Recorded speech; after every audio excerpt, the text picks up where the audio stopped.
شناختی کارڈ یعنی CNIC یا نائکاپ اگر گم ہو جائے تو کتنی پریشانی ہوتی ہے یہ ہم سب جانتے ہیں۔ ایک لمحے کو لگتا ہے جیسے آپ کی پوری شناخت ہی کہیں کھو گئی ہے۔ لیکن کیا ہو اگر آپ کو بتایا جائے کہ آپ گھر بیٹھے صوفے پر بیٹھ کر صرف اپنے فون سے نیا کارڈ بنوا سکتے ہیں؟ آج ہم نادرا کی پاک آئی ڈی ایپ پر ایک تفصیلی گفتگو کرنے والے ہیں، یہ جاننے کے لیے کہ یہ ڈیجیٹل وعدہ حقیقت میں کتنا پورا ہوتا ہے۔ اور یہ صرف ایک ایپ کا معاملہ نہیں ہے، یہ شہری اور ریاست کے درمیان تعلق کی ایک نئی شکل ہے۔ پہلے آپ کو اپنی شناخت ثابت کرنے کے لیے سرکاری دفتر جانا پڑتا تھا، اب ریاست خود آپ کے فون کے ذریعے آپ کے گھر آ رہی ہے۔ اس تبدیلی کے بہت گہرے اثرات ہیں، خاص طور پر جب یہ ٹیکنالوجی توقعات پر پوری نہ اترے۔ بالکل، اور آج ہمارے ذرائع بھی اسی کشمکش کو دکھاتے ہیں۔ ایک طرف ہمارے پاس نادرا کی آفیشیل گائیڈز ہیں، BOL نیوز اور گیجٹ انسائیڈر جیسے مضامین، اور ایک YouTube ٹیوٹوریل بھی ہے جو ایک روشن اور آسان مستقبل دکھاتے ہیں۔ اور دوسری طرف ریڈٹ اور گوگل پلے اسٹور پر صارفین کے حقیقی اور بعض اوقات بہت مایوس کن تجربات ہیں۔ ہمارا مقصد یہ سمجھنا ہے کہ اس سرکاری دعوے اور حقیقی دنیا کے تجربے میں کتنا بڑا خلا ہے۔ تو آئیے اس کا جائزہ لیتے ہیں۔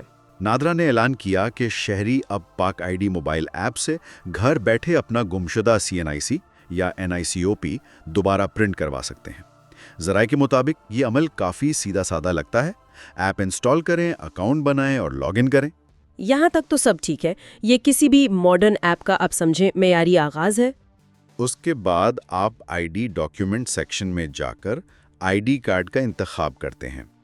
یہاں ایک دلچسپ آپشن ہے، آپ اپنے لیے یعنی مائی سیلف یا کسی خونی رشتہ دار جیسے والدین، بیوی، بہن، بھائی یا بچوں کے لیے مائی بلڈ ریلیٹیوز کا انتخاب کر سکتے ہیں۔ اچھا، لیکن ایک شرط ہے۔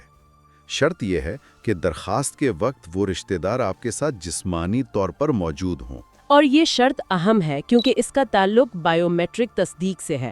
یہ سسٹم اس بات کو یقینی بنانا چاہتا ہے کہ آپ کسی اور کی جگہ درخواست نہ دے رہے ہوں۔ اس کے بعد آپ کو گمشدہ کارڈ کا نمبر درج کرنا ہوتا ہے۔ پھر آپ درخواست کی قسم منتخب کرتے ہیں۔ اگر کارڈ گم ہو گیا ہے تو ری پرنٹ، میعاد ختم ہو گئی ہے تو رینیول، اور اگر تفصیلات میں کوئی تبدیلی کروانی ہے تو موڈیفائی۔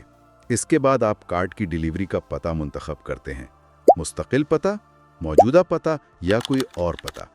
بیرون ملک مقیم پاکستانیوں کے لیے تو یہ ایک بہت بڑی سہولت ہے نا؟ لیکن سوال یہ ہے کہ جب لاکھوں لوگ اپنی مختلف ڈیوائسز اور انٹرنیٹ کنیکشنز کے ساتھ اس سسٹم کو استعمال کرنے کی کوشش کرتے ہیں تو کیا یہ وعدہ پورا ہوتا ہے؟ لیکن اس سے پہلے ایک اور اہم مرحلہ ہے، پروسیسنگ کیٹیگری کا انتخاب۔ 3 آپشنز ہیں: نارمل جس میں 30 سے 31 دن لگتے ہیں، ارجنٹ جس میں 12 سے 15 دن، اور ایگزیکٹو جو سب سے تیز ہے اور 7 سے 9 دن میں کارڈ پہنچا دیتا ہے۔ اچھا، تو بائیو میٹرکس فون پر ہو جاتے ہیں۔ لیکن یہ اس بات کی بھی نشاندہی کرتا ہے کہ صارف کے تجربے یعنی یوزر ایکسپیرینس میں کچھ خامیاں ہیں۔ ایک ہموار اور مربوط نظام میں صارف کو ایپ اور ویب سائٹ کے درمیان اس طرح چکر نہیں لگانا پڑنا چاہیے۔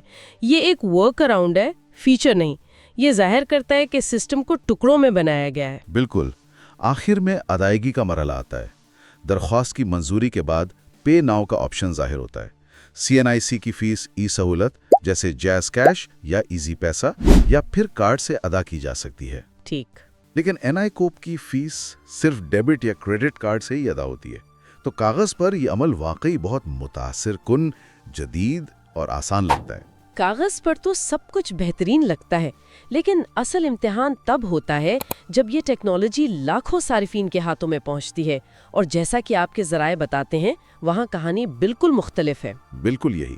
تصویر کھینچتے وقت کیمرہ فیل ہو جاتا ہے، جب پیغام مبہم ہو جیسے لائنس انیشلائزیشن فیلڈ تو صارف مزید الجھن اور مایوسی کا شکار ہو جاتا ہے۔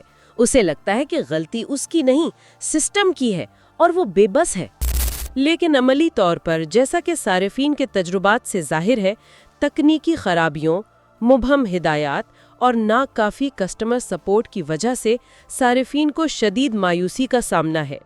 سرکاری طریقہ کار جو کاغذ پر بہت آسان لگتا ہے اور حقیقی صارف کے تجربے کے درمیان ایک بہت بڑا خلا ہے۔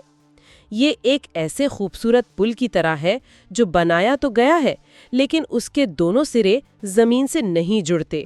ہم آج کی گفتگو کو ایک سوچ پر ختم کرنا چاہیں گے۔ جب ایک نظام جو سہولت فراہم کرنے کے لیے بنایا جاتا ہے وہ صارفین کے لیے مزید پیچیدگیاں اور پریشانیاں پیدا کر دے تو کیا یہ ٹیکنالوجی کی ناکامی ہے یا اس کو نافذ کرنے والے انسانی عنصر کی؟ اور اس سے بھی اہم سوال یہ ہے کہ شہری اپنی شناخت کو ثابت کرنے کے اس بنیادی عمل میں اس ڈیجیٹل خلیج کو کیسے پر کر سکتے ہیں جب ایک راستہ بند ہو جائے اور دوسرا غیر واضح ہو؟ جب ریاست کا ڈیجیٹل دروازہ آپ کے منہ پر بند ہو جائے تو آپ کون سا دروازہ کھٹکھٹائیں گے؟